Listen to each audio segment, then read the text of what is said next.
Una multitud se reunió, algunos con lágrimas, otros con burlas.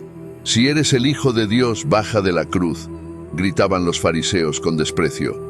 Los soldados se reían de él, las palabras resonaban, pero Jesús permanecía en silencio. El cielo se oscureció, las manos de Jesús estaban clavadas. Su carne perforada por los clavos, gotas de sangre caían al suelo. En ese tormento, Jesús pronunció las 7 palabras que cambiarían la historia para siempre. Las 7 palabras de Jesús que pueden considerarse el mayor discurso de la historia. Empecemos con la primera palabra. 1. Padre, perdónales porque no saben lo que hacen. Ante la sorpresa de todos, esto fue lo primero que Jesús dijo. Nadie esperaba palabras de perdón en medio de tanto odio y crueldad. Jesús es el Creador y Señor del universo. Tenía todo el poder en sus manos para condenar con una sola palabra a quienes le crucificaban. Los líderes judíos, los soldados romanos, la multitud que le había escupido. No obstante, escogió el perdón. Jesús no devolvió mal por mal. La primera palabra de Jesús desde la cruz revela el corazón de su misión, el perdón. En lugar de condenar a sus verdugos, Jesús intercede por ellos ante el Padre. ¿Te has encontrado en situaciones donde perdonar parecía imposible? ¿Qué te impidió hacerlo? La actitud de perdón de Jesús es un desafío para todos nosotros.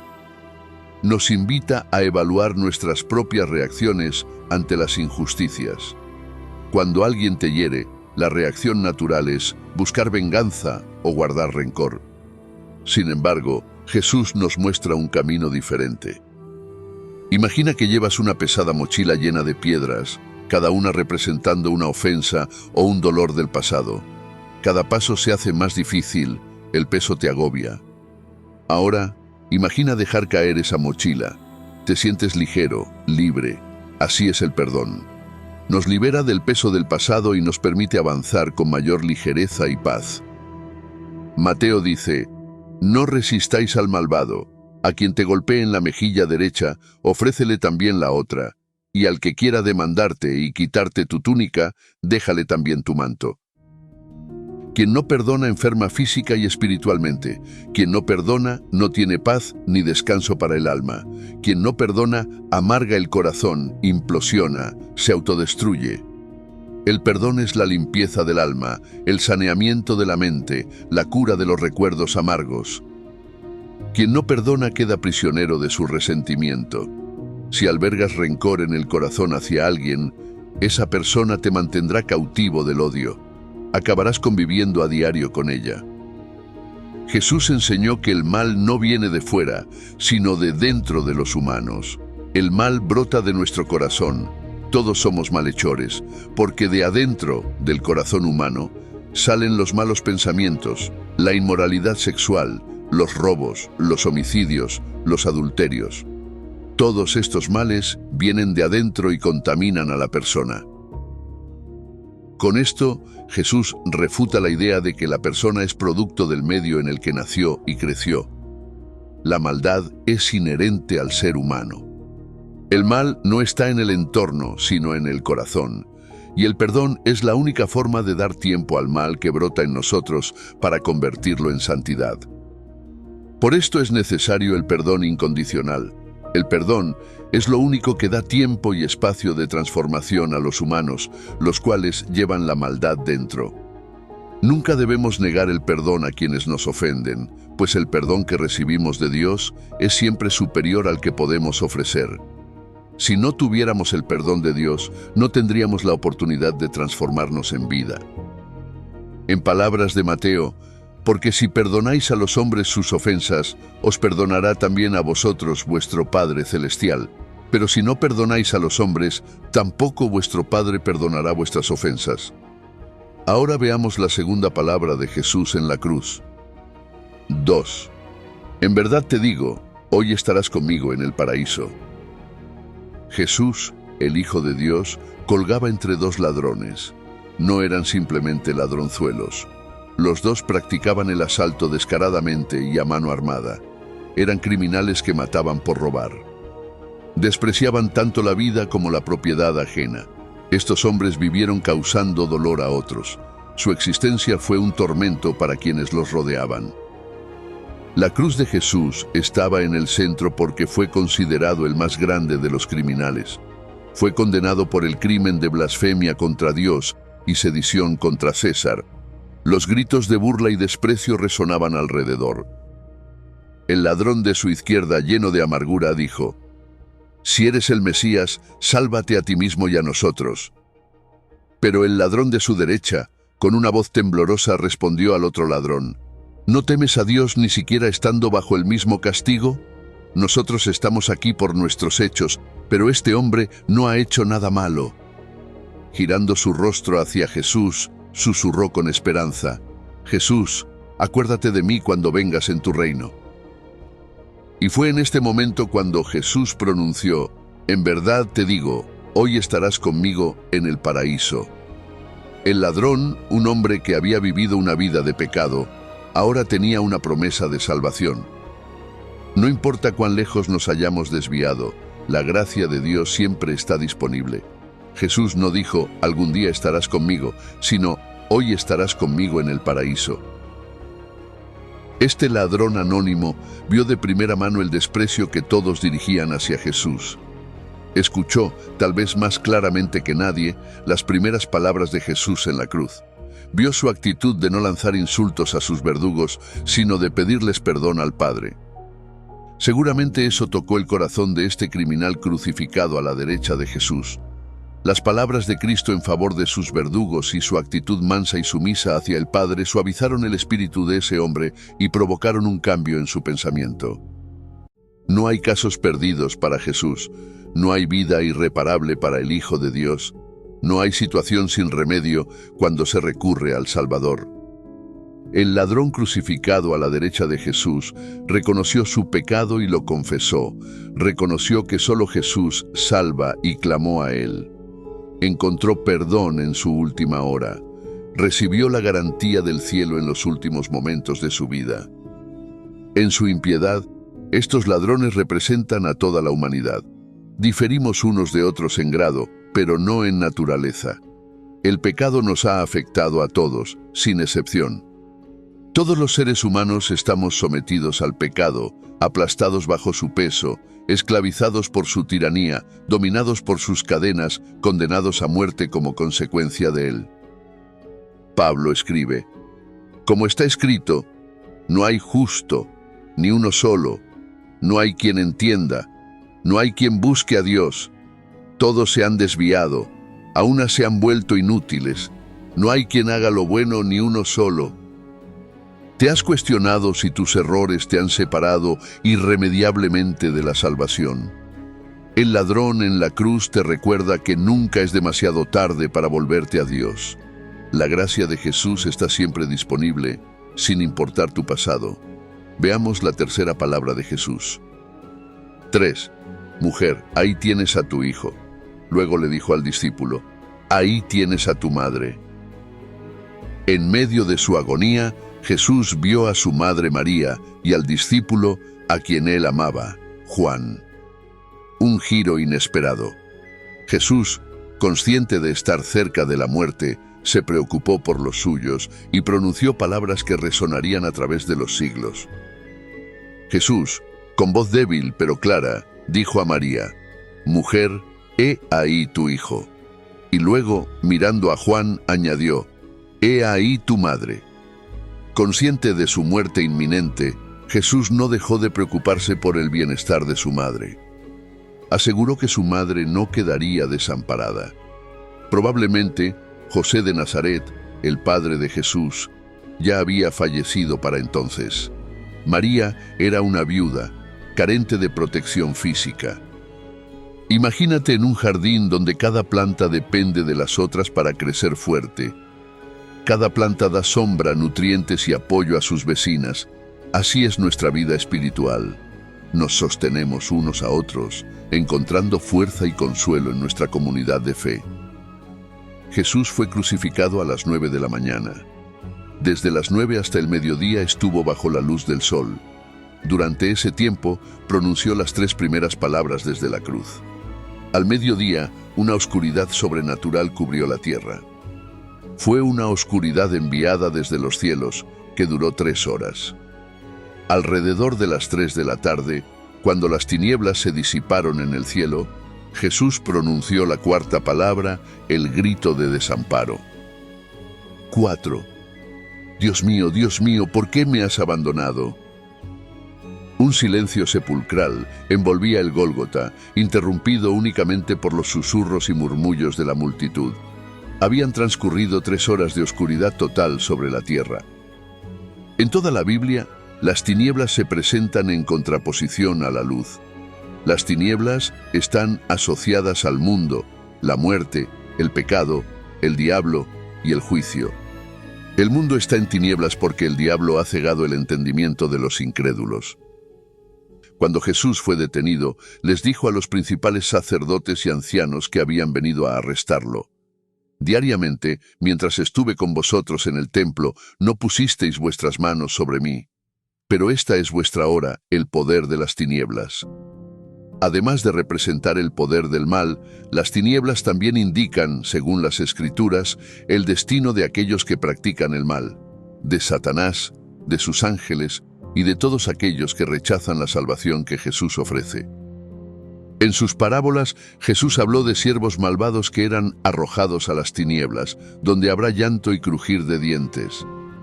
En la parábola de la puerta estrecha, Jesús exhorta a sus oyentes a esforzarse por entrar por la puerta estrecha, pues una vez que el dueño de la casa haya cerrado la puerta, quienes queden afuera no tendrán otra oportunidad. Pero durante las tinieblas Jesús estuvo en silencio. Jesús fue el Cordero Perfecto.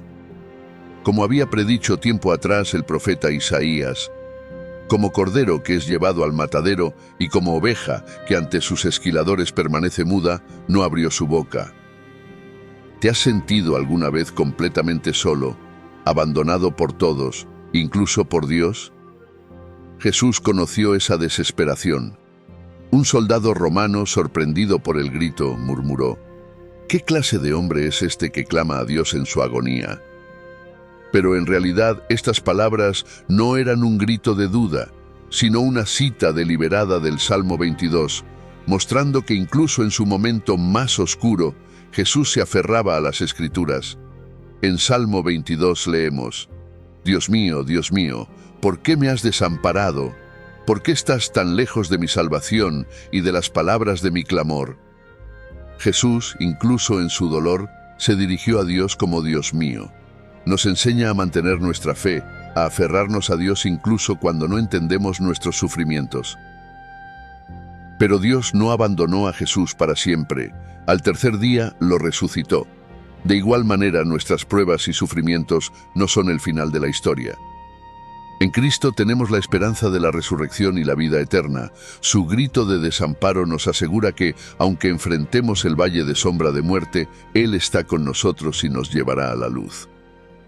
En la vida, nos enfrentamos a situaciones que nos dejan perplejos y llenos de interrogantes.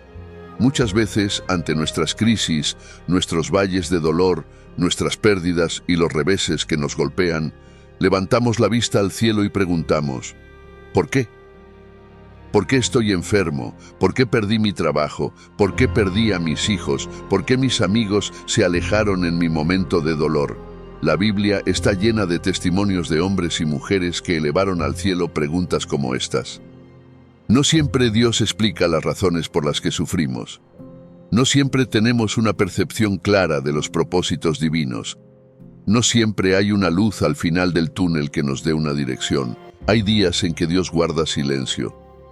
Jesús ya había sido abandonado por el pueblo, los líderes, los ladrones y ahora también su propio Padre guardaba silencio. ¿Por qué Dios abandonó a Jesús, su único hijo, en ese momento? ¿Fue por falta de amor? ¿Desinterés? ¿Qué ocurrió para que el Padre, quien había dicho que Jesús era su amado Hijo en quien se complacía, el Hijo amado antes de la creación del mundo, abandonara a Jesús? El por qué de Jesús tenía una respuesta profética, pero en ese momento no era evidente. El siervo sufriente, profetizado por Isaías, ve el fruto del penoso trabajo de su alma y queda satisfecho. Después de su sufrimiento, verá la luz y quedará satisfecho. Por su conocimiento mi siervo justo justificará a muchos y cargará con las iniquidades de ellos.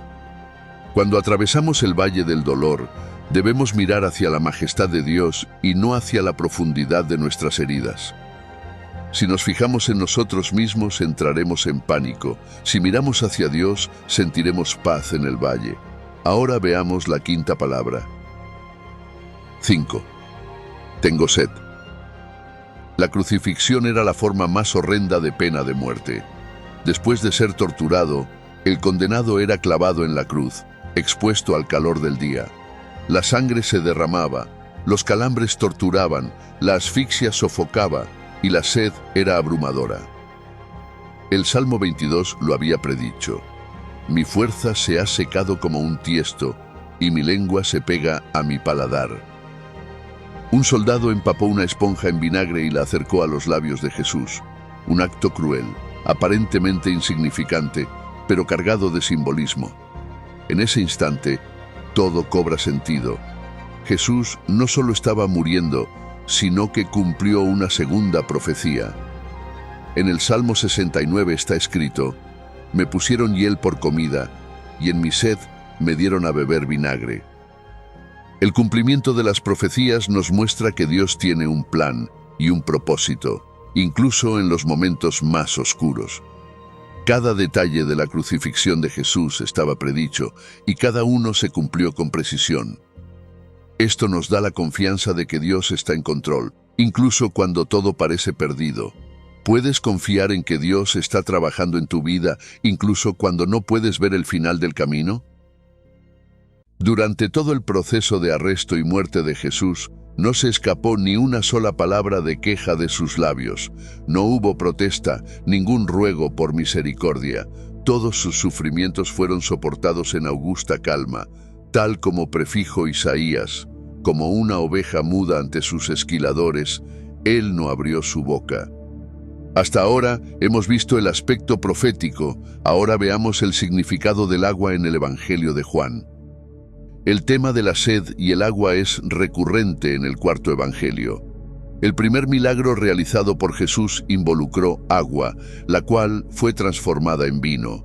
Él se reveló como el Mesías a una samaritana después de pedirle: dame de beber, y ofrecerle: si conocieras el don de Dios y quién es el que te dice, dame de beber, tú le pedirías y él te daría agua viva. En Juan 5 curó a un paralítico junto a un estanque en Betesda. En Juan 9 mandó a un ciego a lavarse los ojos en el estanque de Siloé. En Juan 6 caminó sobre las aguas del mar de Galilea. En Jerusalén, durante la fiesta de los tabernáculos, cuando el sacerdote vertía agua sobre el altar simbolizando la venida del Mesías, Jesús se levantó y proclamó: si alguien tiene sed, que venga a mí y beba. En la última cena, después de cenar, Jesús vertió agua en una palangana y lavó los pies de los discípulos. En la cruz exclamó: tengo sed. Y después de su muerte, uno de los soldados le abrió el costado con una lanza, de donde brotó sangre y agua.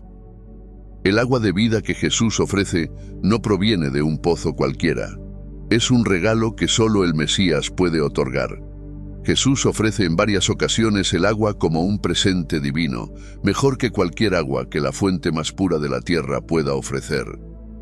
Cristo satisface a una persona no eliminando su sed, lo que limitaría el crecimiento de su alma, sino otorgándole, con el don de su espíritu, una fuente interna de satisfacción que provee de forma constante y espontánea cada necesidad recurrente de frescura. Ahora veamos la sexta palabra que dijo Jesús en la cruz. 6. Consumado es. No fue un susurro, no fue un lamento, fue un grito de victoria. Para el creyente, consumado es, no es solo una declaración de Jesús, es una promesa, una garantía. Imagina a un hombre atrapado en una prisión oscura, con cadenas pesadas. Lucha, intenta liberarse, pero es inútil. Entonces escucha un grito: consumado es. Las cadenas se rompen, la puerta se abre. Está libre. Así es para nosotros. La obra de Jesús nos libera del pecado, nos abre las puertas del cielo. ¿Cómo puedo pagarte?, podríamos preguntar. No puedes, respondería Jesús. Ya lo he pagado todo. Nuestra respuesta debe ser vivir en gratitud, seguir sus pasos, amar como Él nos amó. La salvación es una obra consumada. No es un camino que forjamos desde la tierra hasta el cielo, sino que es el camino que Dios abrió desde el cielo hasta la tierra. La salvación fue una tarea que el Padre encargó al Hijo, quien vino y la completó. Tenemos salvación gracias a la completa obediencia de Jesús y a su sacrificio vicario. En la cruz, Él exclamó: «Todo está consumado». No hay nada más que debamos hacer. Jesús se sometió totalmente a la voluntad del Padre, aceptando la muerte para eliminar la maldición, cumplir la sentencia dictada contra su pueblo y redimirlo. Debido a la expiación de Cristo y su victoria sobre la muerte y la tumba, nunca experimentaremos el peso del pecado, la severidad de la maldición, el castigo del juicio o el significado de la muerte eterna y el infierno. Hemos sido absueltos y liberados gracias a Jesús, nuestro sumo sacerdote. La salvación no se consigue por obras ni es un mérito humano, es un regalo de la gracia divina. No se obtiene como recompensa, sino que se recibe como un regalo. No es lo que hacemos para Dios, sino lo que Él ha hecho por nosotros. La fe es el brazo extendido de un mendigo que recibe el regalo de un rey. Jesús compró nuestra salvación al precio de su sangre, su propia sangre. No tenemos nada que pagar por ella. Dado que Él proclamó que todo había sido consumado, no hay nada que podamos añadir. Ahora vayamos a la séptima y última palabra que Jesús dijo en la cruz. 7. Padre, en tus manos encomiendo mi espíritu. «Mira cómo cuelga, impotente», murmuró uno de los soldados, mientras otro con una sonrisa siniestra respondía: «¿Dónde está su Dios ahora?». Pero Jesús, con la mirada fija en el cielo, no estaba derrotado. Con voz clara y resonante pronunció: «Padre, en tus manos encomiendo mi espíritu». Jesús estaba consumando su obra, aplastando la cabeza de la serpiente, triunfando sobre el diablo y sus huestes y redimiéndonos para Dios. Él muere como un vencedor. Jesús no fue asesinado. Él entregó su vida voluntariamente. La última oración que Jesús pronuncia proviene del Salmo 31. «En tus manos encomiendo mi espíritu. Líbrame, Señor, Dios de la verdad». Este versículo era la oración que las madres judías devotas enseñaban a sus hijos antes de dormir. Al añadir la palabra Padre a la oración tradicional, Jesús habla no solo de confianza, sino también de la seguridad de un niño que duerme en los brazos de su padre. Se acostumbraba a repetir estas palabras antes de dormir, ahora las pronuncia por última vez. La lucha ha terminado y la batalla está ganada. Esta escena nos invita a reflexionar sobre nuestra propia vida. ¿Estamos dispuestos a entregar todo en manos de Dios, confiando que Él tiene el control? Jesús nos enseñó que la verdadera fuerza no reside en evitar el sufrimiento, sino en enfrentar la adversidad con fe. Su entrega final fue un acto de rendición total y confianza absoluta. Él no dejó que la muerte lo dominara. Él dominó la muerte a través de su fe en el Padre. Y de nuevo en esta séptima palabra se cumplió una profecía. Según el calendario judío, los días comienzan al atardecer. Ya eran las 3 de la tarde y era necesario sepultar a los crucificados antes de que terminara el viernes. La práctica romana era dejar en la cruz a hombres y mujeres crucificados hasta que murieran, lo que podría tomar días. Posteriormente, dejaban los cuerpos en la cruz para que fueran devorados por buitres. Si había alguna razón para acelerar la muerte de los condenados, los soldados rompían las piernas de las víctimas con un mazo de hierro. Además del choque y la pérdida adicional de sangre, este acto impedía que las víctimas sostuvieran el peso de su cuerpo sobre las piernas. La fuerza en los brazos, por lo tanto, se volvía insuficiente y la consecuencia era la asfixia. Juan relata: Entonces los judíos, para que los cuerpos no permanecieran en la cruz durante el sábado, ya que era la preparación y aquel sábado era muy importante, le rogaron a Pilato que le rompieran las piernas y los retiraran. Los que fueron crucificados a la derecha y a la izquierda de Jesús aún estaban vivos y les rompieron las piernas. Pero cuando el soldado fue a romper las piernas de Jesús, encontró que él ya había muerto. Su muerte fue inusualmente rápida. La muerte en la cruz era extremadamente cruel y también lenta. Muchos criminales pasaban varios días colgados en el madero. Cuando José de Arimatea fue a Pilato para pedir el cuerpo de Jesús para sepultarlo, el propio gobernador se sorprendió de que Jesús hubiera muerto en solo 6 horas. Al estar muerto, las piernas de Jesús no fueron quebradas. Esto sucedió para que se cumplieran las profecías, tal como se indicó en el Salmo 34.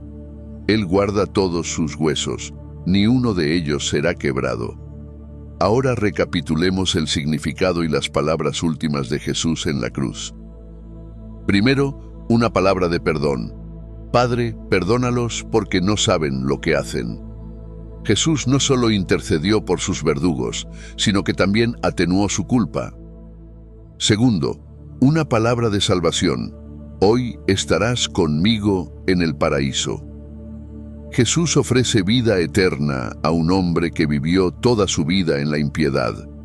Esto demuestra que la salvación no se consigue por mérito, sino únicamente por gracia. Tercero, una palabra de cuidado. Mujer, ahí tienes a tu hijo, ahí tienes a tu madre. Jesús confió el cuidado de su madre a Juan. Su devoción filial se manifestó hasta el final. Cuarto, una palabra de angustia. Tengo sed. Jesús era completamente humano sin dejar de ser completamente Dios. Experimentó hambre, sed, cansancio, angustia y dolor. No solo los experimentó, sino que los expresó claramente. Quinto, una palabra de desamparo. Dios mío, ¿por qué me has abandonado? El Padre tuvo que abandonar al Hijo para sostenernos. Él fue herido por nuestras transgresiones y hecho pecado por nosotros. Sexto, una palabra de victoria. Todo está cumplido. La cruz no fue un símbolo de debilidad, sino de fuerza. No representó derrota, sino una victoria consumada. Séptima, una palabra de entrega. En tus manos encomiendo mi espíritu. Jesús completó la obra de la redención y entonces se entregó al Padre. Su misión estaba terminada, nuestra redención estaba asegurada. Cada una de estas palabras responde a una parte de la gran pregunta que subyace detrás de la cruz. ¿Por qué era necesario que Jesús muriera? La respuesta abarca varios temas: para satisfacer la justicia de Dios, para salvarnos de la muerte eterna, para derrotar a Satanás, para ofrecer perdón de los pecados, para justificarnos. Sin embargo, todo se resume en una sola palabra: amor. Jesús murió por amor. El Padre entregó al Hijo por amor, amor hacia ti y hacia mí. Dios, por su naturaleza, es amor. Él también es eterno, por lo tanto, su amor es eterno. Esto significa que ese amor no tuvo su origen en nosotros. No fuimos nosotros quienes amamos primero a Dios. Fue Él quien nos amó y nos atrajo hacia sí. Con amor eterno te he amado, por eso te he mantenido mi fidelidad. Dios nos amó cuando aún éramos apenas una idea en su mente. Dios nos amó cuando los fundamentos de la tierra aún no habían sido creados. Dios nos amó antes incluso de crearnos. Para el cristiano, la cruz no es solo un símbolo religioso, sino un recordatorio constante del amor redentor de Dios y del sacrificio supremo de Jesús. Nos desafía a vivir de acuerdo con las enseñanzas del Evangelio, a amar al prójimo como a nosotros mismos y a buscar la justicia y la paz en un mundo caracterizado por la injusticia y la violencia. En última instancia, el legado de la cruz es una invitación a la transformación personal. Es un llamado a vivir de manera que honremos el sacrificio de Jesús, compartiendo el amor y la gracia que hemos recibido con todos a nuestro alrededor. Que podamos, por lo tanto, abrazar el legado de la cruz con humildad y gratitud, reconociendo que, a través de ella, encontramos el camino hacia la verdadera vida en comunión con Dios y con los demás. Esperamos que después de este video te sientas animado a decir como el apóstol Pablo: estoy crucificado con Cristo, por lo tanto, ya no soy yo quien vive, sino Cristo vive en mí. Y esta vida que ahora tengo en la carne, la vivo por fe en el Hijo de Dios, que me amó y se entregó a sí mismo por mí. Y así finalizó el mayor discurso de la historia. Jesús pasó las últimas horas en la cruz, desde las 9 de la mañana hasta las 3 de la tarde. Por la mañana fue clavado en la cruz. Por la tarde llevaba una corona. Por la mañana era enemigo de César. Por la tarde era amigo de Dios. Por la mañana fue despreciado por los hombres. Por la tarde estaba en compañía de ángeles. Por la mañana murió como un criminal en la tierra. Por la noche vivió como un ciudadano del cielo. Jesús pidió perdón para aquellos que lo crucificaban. Padre, perdónalos porque no saben lo que hacen. ¿Cómo podemos aplicar este nivel de perdón en nuestras vidas? ¿A quién necesitamos perdonar hoy para liberar nuestro corazón de la carga del rencor? Al ladrón arrepentido, Jesús le prometió: hoy estarás conmigo en el paraíso. ¿Tenemos la certeza de nuestra salvación? ¿Confiamos en la promesa de Jesús de una vida eterna con Él? Desde la cruz Jesús mostró su cuidado al decir: mujer, he ahí tu hijo; hijo, he ahí tu madre. ¿Estamos atentos a las necesidades de nuestra familia y seres queridos? ¿Cómo podemos demostrarles nuestro amor y cuidado de manera tangible? Jesús exclamó: Dios mío, ¿por qué me has desamparado? ¿Nos sentimos alguna vez abandonados por Dios? Recordemos que Jesús también pasó por la oscuridad para que nunca estemos solos en nuestras tribulaciones. Jesús dijo: tengo sed. Esta simple frase nos recuerda su completa humanidad. ¿Reconocemos nuestras propias necesidades y limitaciones humanas? ¿Buscamos la fuente de agua viva en Jesús para saciar nuestra sed espiritual? Con la declaración «consumado es», Jesús completó su misión redentora. ¿Estamos cumpliendo con la misión que Dios nos ha encomendado? ¿Vivimos con el propósito de glorificar a Dios en todas nuestras acciones? Finalmente, Jesús confió su espíritu al Padre. Padre, en tus manos encomiendo mi espíritu. ¿Confiamos plenamente en Dios con nuestra vida y nuestro futuro? ¿Estamos dispuestos a entregarle todo lo que somos y todo lo que tenemos? Y de esta forma concluye la primera venida de Jesús. El cristianismo profetiza una segunda venida de Jesús, explicada en el libro del Apocalipsis. Este evento es predicho 318 veces en la Biblia, lo que lo convierte en la predicción más mencionada sin ninguna duda. Además, es un libro extremadamente relevante para nuestros días. El tiempo está cercano y creemos que Cristo viene pronto. Por ello, te animo a hacer clic en el video del cuadro que explica la segunda venida de Cristo en profundidad. Bendiciones para ti y tu familia.